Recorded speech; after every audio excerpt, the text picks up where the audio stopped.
ஒரு அழகான காட்டில் ஜெரி என்ற ஒரு சின்ன மான்குட்டி இருந்தது. ஒரு நாள் அது காலையில் எழுந்ததும், இன்று நான் என் நண்பர்களுக்கு உதவப் போகிறேன் என்று சொன்னது.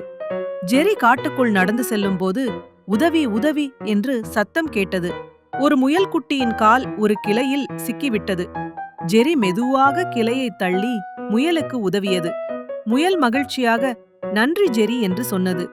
அடுத்து ஒரு ஆமை ஒரு பழத்தை சாப்பிடுவதற்கு முயன்றது. ஆனால் அது எட்டவில்லை.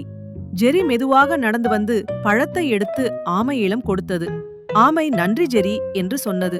பிறகு ஒரு அணில் தனது சில செரி பழம் தூக்கிக் கொண்டு சென்றது. அணிலுடன் சேர்ந்து ஜெரி செரி பழம் எடுத்துச் சென்று உதவியது. அணில் ஒரு செரி பழத்தை ஜெரிக்கு கொடுத்து மகிழ்ச்சியுடன் நன்றி நண்பா என்றது. மாலை மெதுவாக மேகம் இருண்டது. அதற்குள் மின்மினி என்ற ஒளிரும் பூச்சி வந்தது. ஜெரி, முயல், ஆமை, அணில் எல்லோரும் ஒளிப்பாதையை பின்தொடர்ந்து அனைவரும் மகிழ்ச்சியுடன் பேசிக்கொண்டே வீட்டிற்குச் சென்றனர்.